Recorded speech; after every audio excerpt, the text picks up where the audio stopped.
بسم الله الرحمن الرحيم.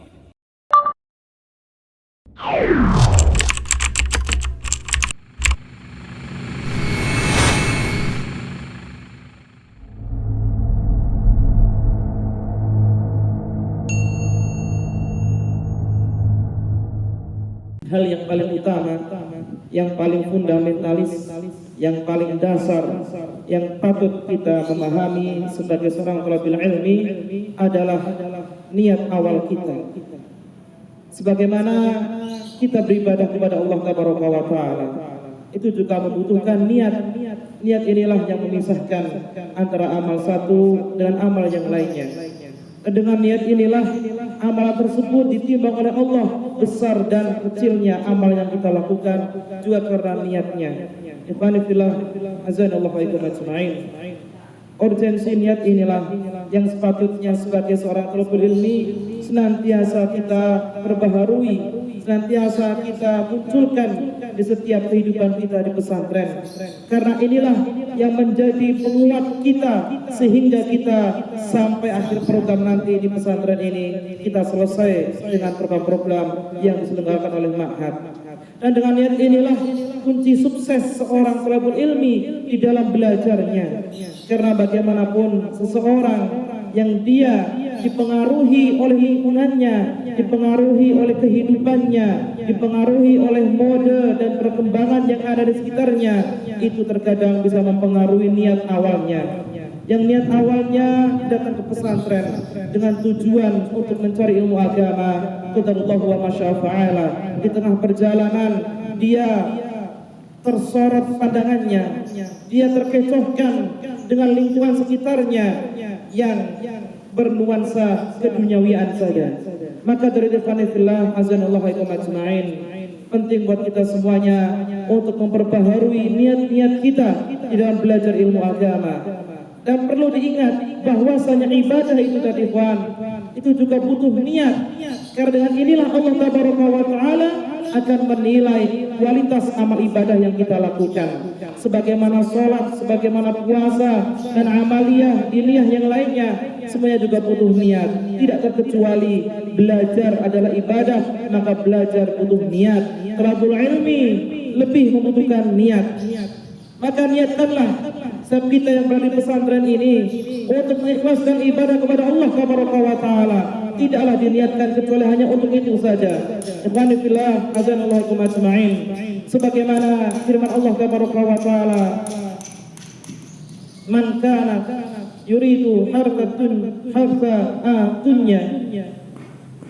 Allah Taala telah menyampaikan beberapa ayatnya, man kana yuridu hartal akhirati nazid lahu fi harfihi wa man kana yuridu hartad dunya nu'tihi minha wa ma lahu fil akhirati min nasib. Barang siapa yang dia menginginkan kebaikan di akhirat, menginginkan kenikmatan di akhirat, dan perlu diingat ikhwan fillah barakallahu fikum, ya, yang dimudahkan oleh Allah Jalla wa Ala untuk menempuh jalan menuju akhirat, tiada lain adalah mereka yang belajar ilmu agama. Maka niatkanlah apa yang sekarang kita belajar ini, apa yang sekarang kita kejar ini, apa yang sekarang kita semangati dalamnya, haruslah diniatkan karena akhirat. Karena inilah yang akan mempermudah bagi kita untuk mendapatkan kemuliaan, mendapatkan kenikmatan akhirat. Sebagaimana Allah berfirman, "Wa man kana yuridu hadzal akhirati nazid lahu fi harfiha." Barang siapa yang menginginkan kebaikan untuk akhiratnya, dan akhirat, karena sampaikan ulang tadi, ditempuh dengan jalan thalibul ilmi. Dengan inilah Allah akan bermudah jalannya kita.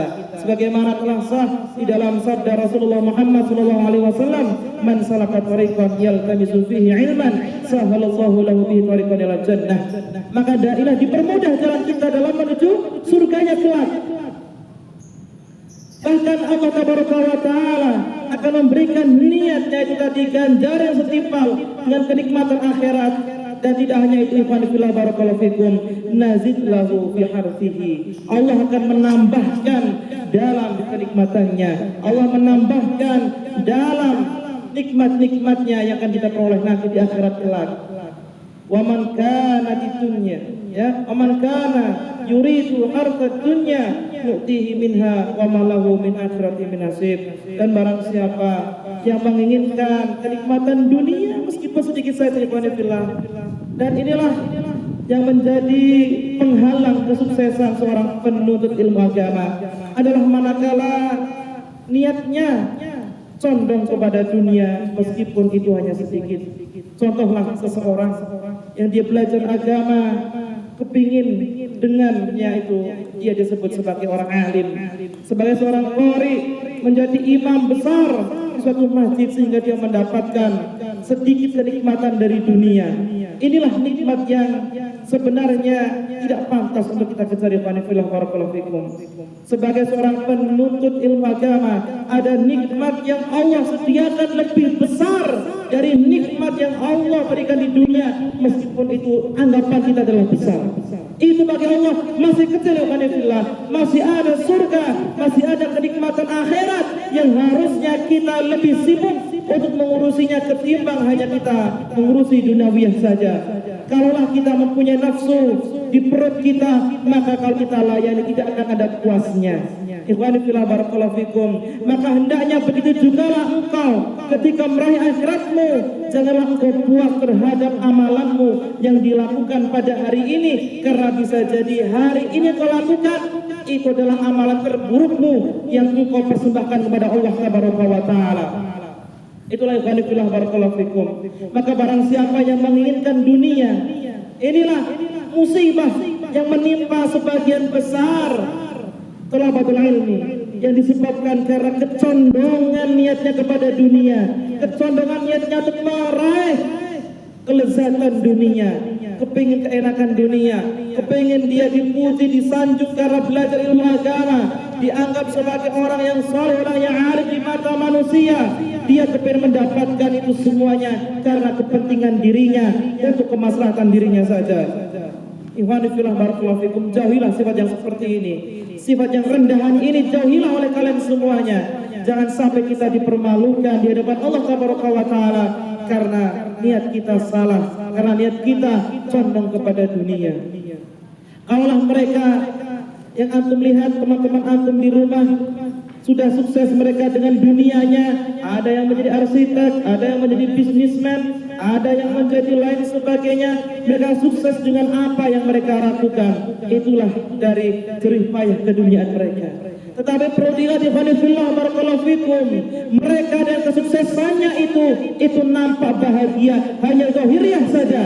Mereka merasakan kenikmatan, tetapi dari segi batinnya, spiritualnya mereka kosong. Maka tidak banyak kita saksikan mereka yang hanya fokus kepada dunia. Mereka akan mati sia-sia di tangan pisau yang mereka pegang sendiri, di tangan-tangan tembakan yang mereka tembakkan sendiri di muka dan di dadanya. Itulah kenikmatan yang semu. Maka hendaknya setiap kita harus memahami ikhwani fillah bahwasanya kebahagiaan sejati, kebahagiaan yang utama adalah innamal ghinaul qalbi laisa ghinaul mal. Tidaklah kaya itu dengan banyaknya harta pada kita, tetapi kaya adalah kaya hati. Kita ikhlas menerima apapun dari Allah tabaraka wa taala. Dengan itu dia bahagia, dia merasa cukup. Dengan itu dia merasakan kesenangan hati, dia bisa bersyukur, mendekatkan diri beribadah kepada Allah tabaraka wa taala. Dan dengan itulah Allah akan memberikan kepadanya nikmat-nikmat, bahkan Allah akan menambahkan nikmat baginya entah dari jalan manapun dia berada. Wa may yattaqillaha yarzuqhu min haitsu la yahtasib. Ketika dia bertakwa kepada Allah tabaraka wa taala, Allah berikan kenikmatan kepadanya dari jalan-jalan yang dia tidak sangka sebelumnya. Ikhwani fillah barakallahu fikum. Mulai dari sekarang niat kita diperbaharui lagi. Untuk apa kita datang ke sini? Apa yang kita raih, apa yang kita usahakan, apa yang kita cita-citakan ke depan. Karena jangan sampai antum ketika masuk di sini karena mungkin paksaan orang tua, karena mungkin antum mendapatkan keinginan-keinginan, cita-cita yang ketika sudah menjadi seorang santri kelak akan menjadi orang alim, yang disorting kamera banyak sekali, yang disawer banyak orang, yang diberikan kedudukan dalam masyarakat. Jangan seperti barakallahu fikum. Ini semuanya nanti yang akan merusak jalannya antum dalam beribadah, jalannya antum dalam menuntut ilmu agama. Dengan nyalah banyak dari kalangan para santri yang terfitnah sehingga dia terjerumus jauh, tidak memperhatikan ilmu yang dia pelajari. Yang penting adalah kepopuleritasan yang dia raih dan dia dapatkan.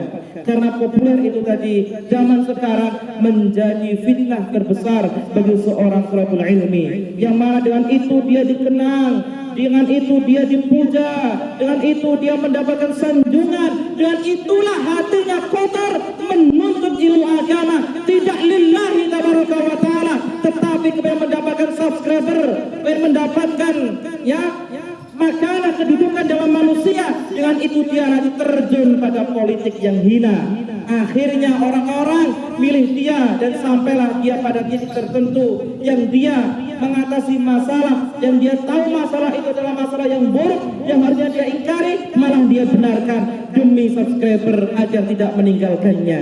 Ikhwani fillah barakallahu fikum. Niatkanlah menuntut ilmu kita ikhlas, maka dari itulah Allah akan melihara kita dimanapun kita berada dari sifat-sifat yang buruk, dari akhlak yang tercela, dari perbuatan yang mungkar. Kita lanjutkan tadi firman Allah tabaraka wa taala, "Wa man kana yuridu hartsad dunya nu'tihi minha." Maka kami juga akan memberikannya. Mereka yang berusaha untuk meraih dunia, bekerja keras siang malam membanding tulang, tangan jadi kaki, kaki jadi tangan, kepala jadi kaki, kaki jadi kepala. Ibaratnya saking dia susahnya mencari dunia, maka dia nu'tihi minha. Dia akan diberikan oleh nikmat Allah tabaraka wa taala. Allah akan memberikan, kami akan memberikan nikmat yang dia telah usahakan. Ikhwanillah barakallahu fikum. Tetapi karena niatnya yang salah, hanya untuk niat dunia saja, wa malahu fil akhirati min nasib, maka dia tidak akan mendapatkan bagiannya di akhirat kelak karena nikmatnya karena niatnya yang salah. Maka apakah hal yang rendah itu yang akan kita dapatkan? Kita di dunia hidup hanya sebentar saja, hanya sedetik saja, hanya sekedipan mata kita hidup di dunia ini. Jangan sia-siakan umur antum yang masih muda, masih semangat, masih punya kekuatan. Jangan digunakan hanya untuk malas-malasan saja. Kalau sudah datang masa tua, tinggallah masa penyesalan yang ada. Masa muda adalah masa penentu kesuksesan kita di masa yang akan datang.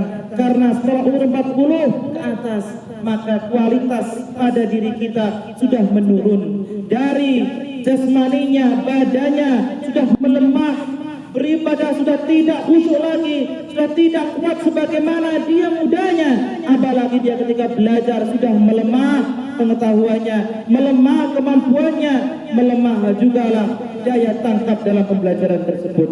Maka masa muda ikhwanillah adalah masa yang penentu bagi kita semuanya untuk meraih kesuksesan kita di masa yang akan datang.